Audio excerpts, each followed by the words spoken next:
Okay, let's unpack this. Imagine you're trying to build these incredibly complex programs for a quantum computer. Right. As these programs get bigger, more sophisticated, you run headfirst into a really fundamental challenge. How do you manage the memory? Hmm. And I don't mean like RAM in your laptop. I mean the actual quantum bits, the qubits. Yeah, the core resource. In classical computing, when you're done with some temporary data, you just delete it, free up the memory.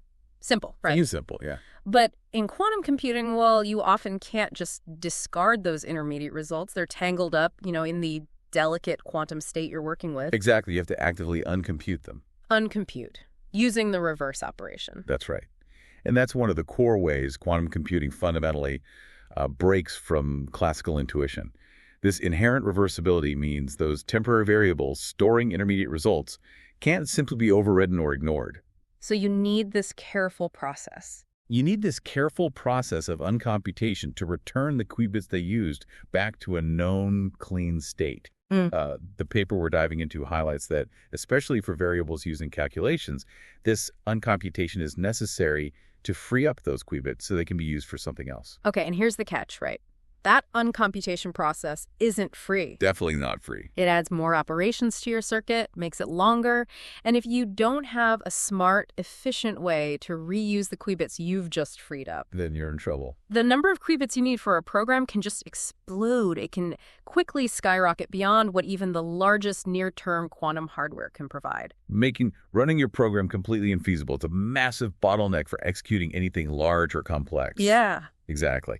This makes efficiently reusing qubits a critical optimization task for quantum compilers, just as important as minimizing the number of gates. And addressing this exact problem is the focus of the source material for this deep dive. We're looking at a research paper titled Scalable Memory Recycling for Large Quantum Programs. Right, so our mission today is to really dig into this paper's approach to tackling the qubit reuse challenge. How do they model this problem? What's their proposed solution? And crucially, how do they make it scalable so it can handle the truly large, complex quantum programs we envision for the future? All right, let's zoom in on this quantum memory challenge. You talked about uncomputation being necessary. Is the main driver simply freeing up qubits, or are there other, quantum reasons?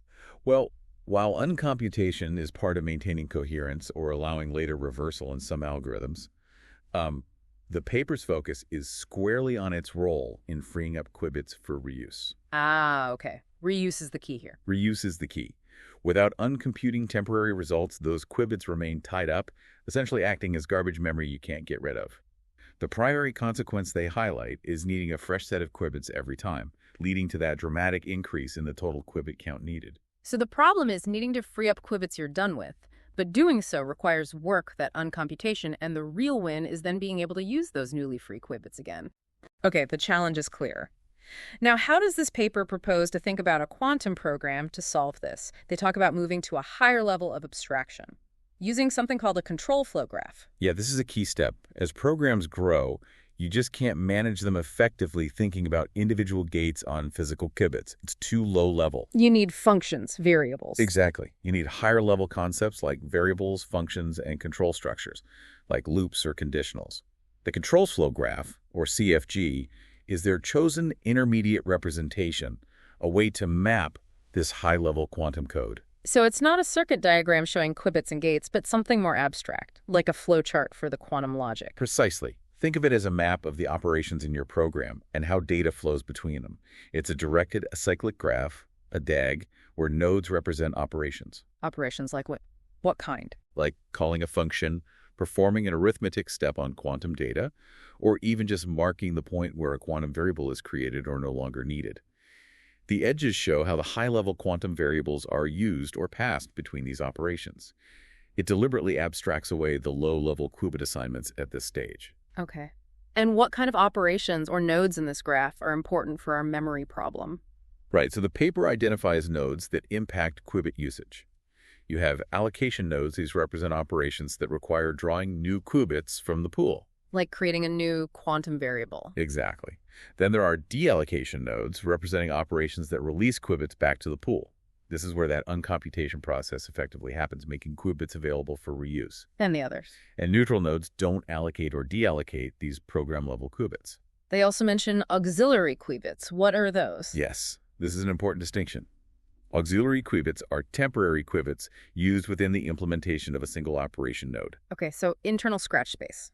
Kind of, yeah. Like a complex arithmetic function might need some internal temporary qubits to perform its task.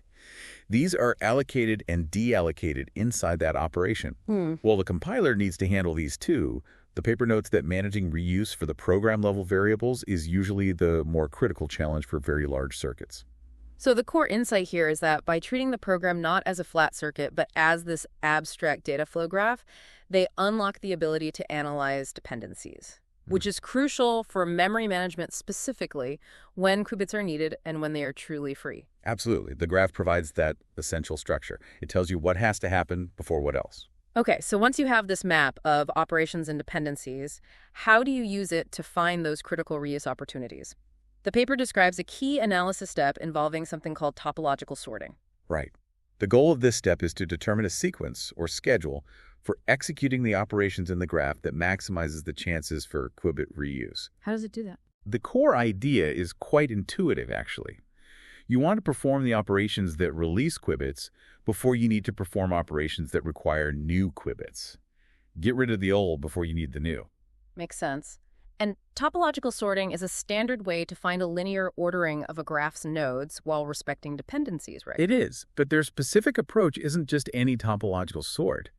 It's designed to prioritize scheduling those qubit-releasing operations. How does it prioritize? Well, they describe a method, algorithm 1 in the paper, that essentially focuses on the subgraph of releasing nodes and their dependencies, working through that list first while ensuring all prerequisites are met. When multiple releasing nodes are ready, they use a simple cost function, like considering the resources needed by the operations that came before them, to help decide which one to pick next. Okay, so they get the specific order of operations that tries to get those qubit releasing steps happening as early as possible. What does this step cost computationally? Is it fast? Well, this sorting step can be computationally intensive. For a very large program, it can become a bottleneck in the compilation process. A bottleneck? How bad? The paper notes that the complexity tends to scale roughly quadratically with the size of the program graph. Yeah. OV2. So if you double the size of your program, this sorting step could take 4 times as long. Ouch. Okay. This quadratic slowdown is a challenge they explicitly address later for truly massive circuits. Right. And for those auxiliary qubits within a node, are they sorted differently in this pass?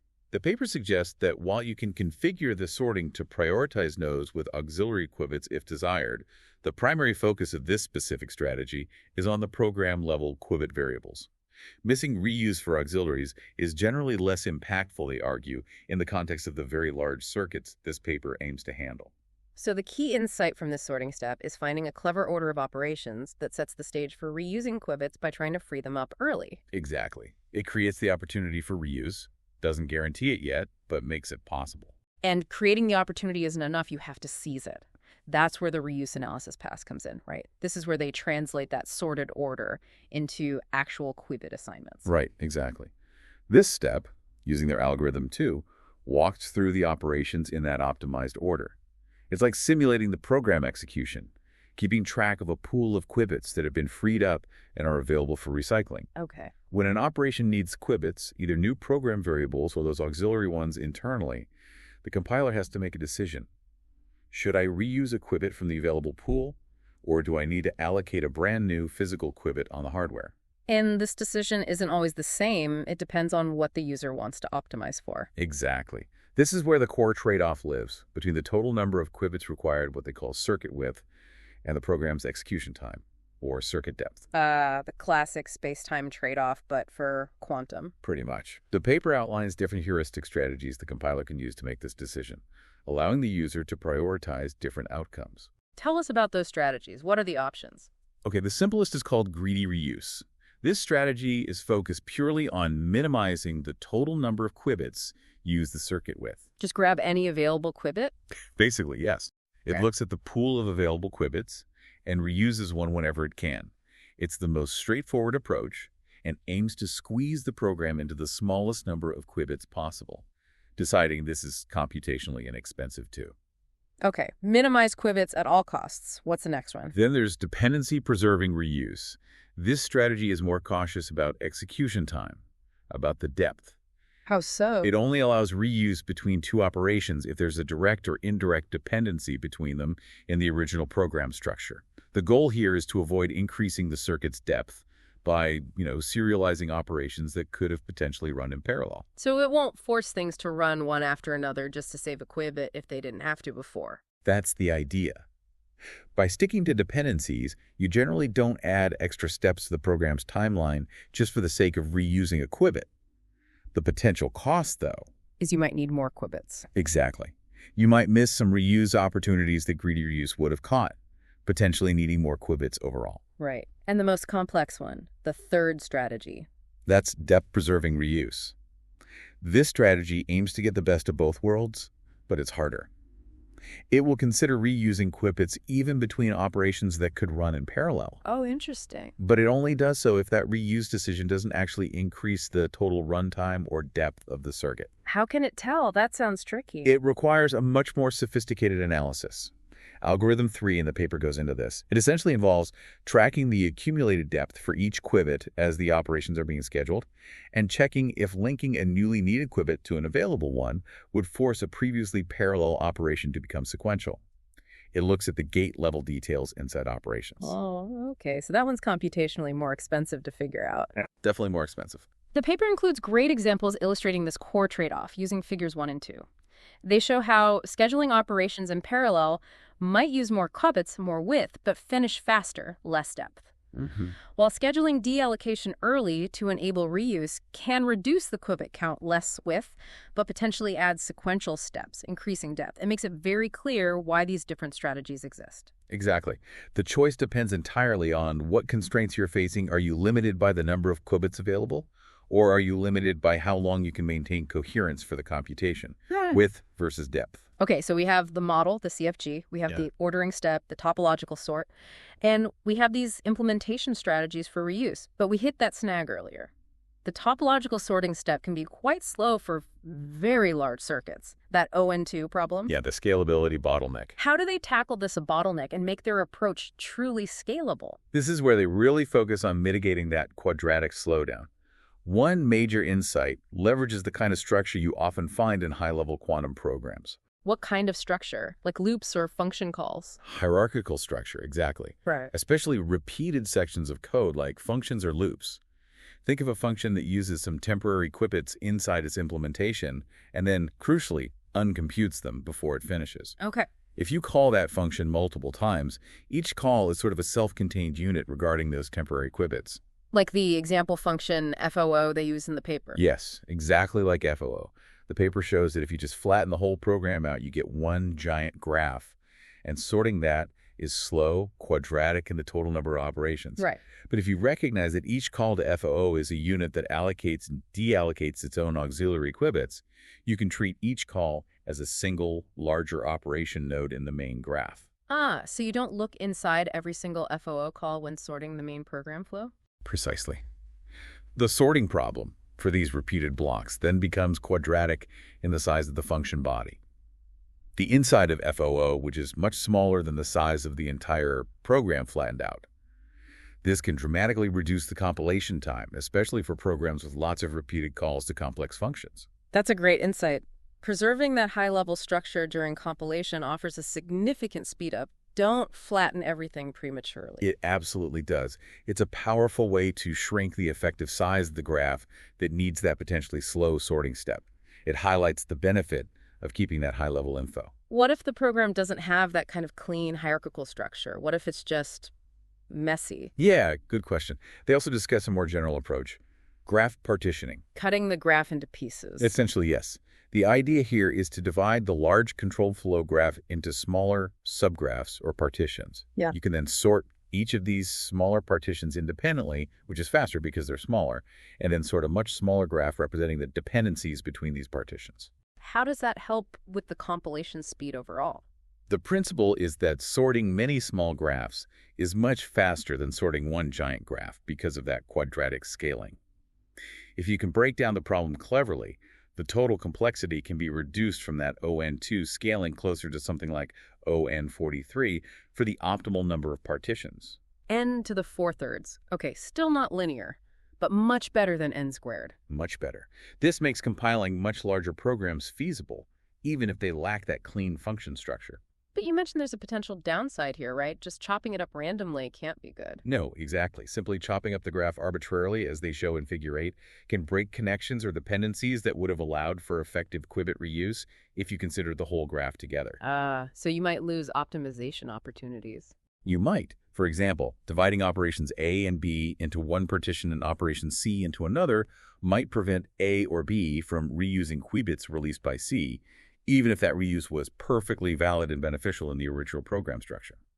So you need intelligent partitioning strategies, maybe based on identifying denser subgraphs or other patterns to minimize the loss of optimization quality. So scalability really boils down to finding clever ways to reduce the size of the problem for the slow sorting step, either by recognizing and leveraging structure or by intelligently dividing the graph, all while trying not to sacrifice too many potential reuse opportunities. It's another trade-off. That's the balance they highlight. Faster compilation runtime versus maintaining the quality of the qubit optimization. Okay. Looking beyond just this paper, how does this work fit into the broader landscape of quantum compilers and software development? How does it compare to tools people might be using? Yeah, the paper contrasts its approach with existing tools you might have heard of, like parts of Qiskit, TK-EAT, or CUDA Quantum. They point out that current support for generalized qubit reuse is often limited. Limited how? Maybe it only handles specific types of temporary qubits, like ancillas for certain gates, or requires very sequential code structures. This work, on the other hand, provides a more comprehensive framework applicable to any arbitrary quantum operation, any unitary, and works with modular programs with complex dependencies, not just simple sequential cases. So it's more general. And other research in this specific area, did they compare to related academic work? They did. They compare it to approaches like the one by Ding and colleagues, which also handles reuse in programs with function calls. But they argue that method's effectiveness can depend heavily on the specific order functions are called in. Their method, based on the CFG, is independent of that call order, potentially allowing more optimization flexibility.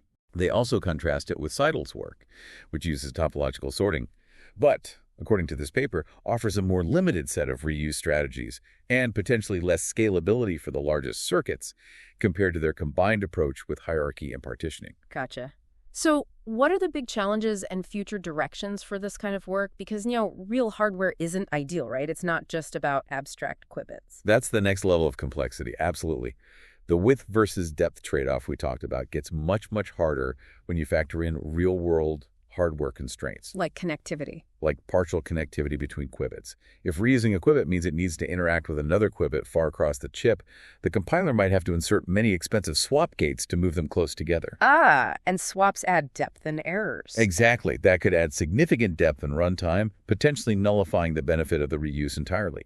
The best reuse choice, logically, might be terrible physically. Or thinking about future multi-QPU systems with multiple chips. Right. Now you have communication costs between different quantum processing units. Reusing a qubit might mean transferring its state across a system, which is also likely to be costly and impacts runtime. So future work needs to weave these messy physical layer details into the reuse decision-making process. It can't just be about the abstract logical graph. Precisely. They suggest future research could involve considering the distance or interaction patterns between logical qubits when deciding reuse options. Or maybe trying to limit how many logically related qubits are clustered together during reuse to better map the optimized logical circuit onto the physical hardware without incurring excessive routing overhead.